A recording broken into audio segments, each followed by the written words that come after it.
Salam alaikum, bonjour. Je vais vous parler d'un paradoxe au niveau des hadiths, que ce soit Bukhari ou autre, chiites ou sunnites. Et la problématique, déjà, on va le voir juste avec un hadith. Dans un des hadiths, il dit que 73 groupes musulmans il y aurait à la fin des temps. Et sur ces 73 groupes, il n'y aurait qu'un seul des groupes qui serait dans le bon chemin. Et les autres, direction l'enfer, vu leur comportement. Pourtant, c'est des musulmans. Donc, ils ont bien fait des choses qu'il fallait pas faire dans leur choix, puisque ce groupe va dans des tendances et des faits et un comportement qu'il ne le faut pas. Pourtant, la majorité suivent les hadiths, que ce soit sunnites, chiites, mais il y a tous des hadiths. Ça veut dire que ils sont perdus dans les hadiths. Le reproche que vous faites pour les chrétiens en termes ils sont perdus dans la religion puisqu'ils ont rajouté des associés, que font les musulmans en allant vers les hadiths puisque les hadiths, Allah ne les a pas protégés. Allah dit qu'il a protégé le Coran, mais pas les hadiths. Et je défie n'importe qui me dire le contraire.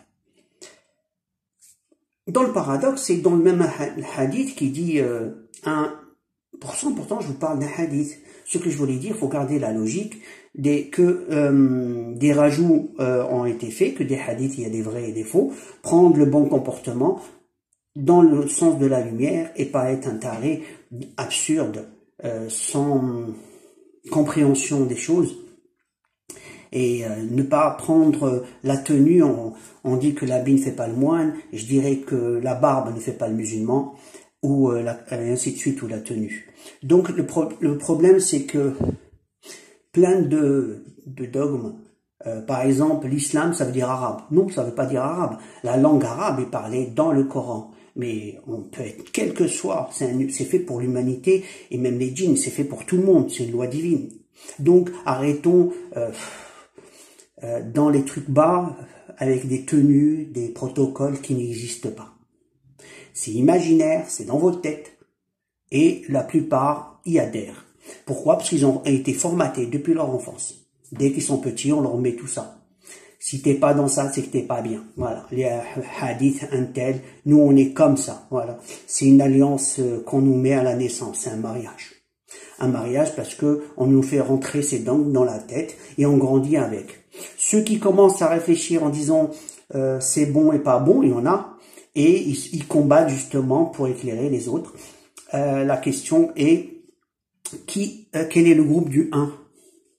Celui qui va réussir parmi les 73.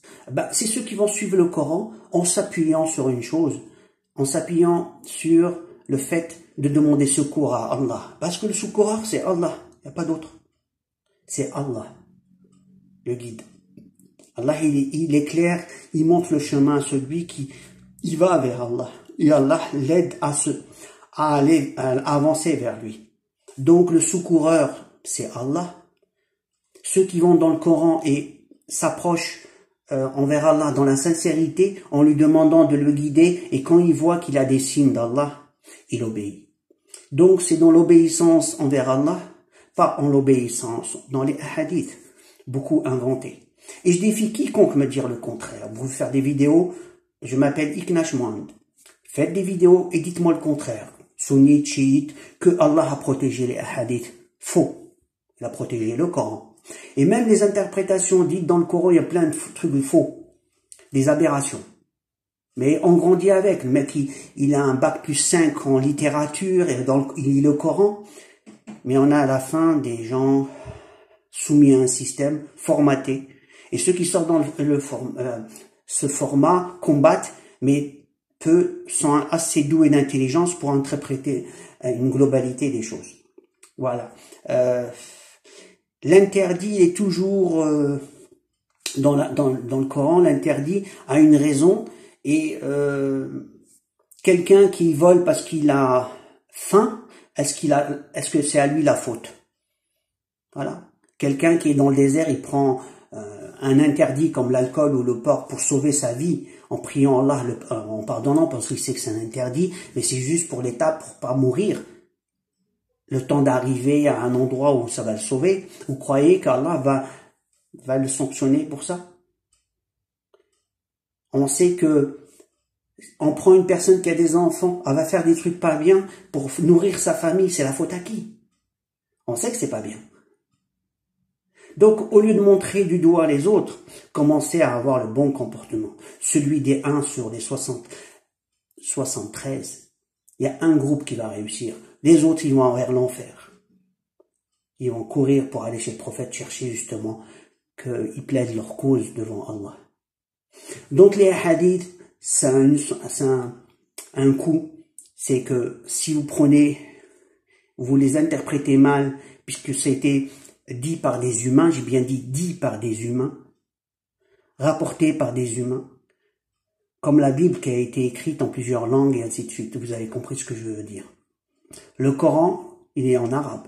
La traduction n'est pas sûre qu'elle soit fidèle au Coran. C'est juste une traduction. Elle est humaine.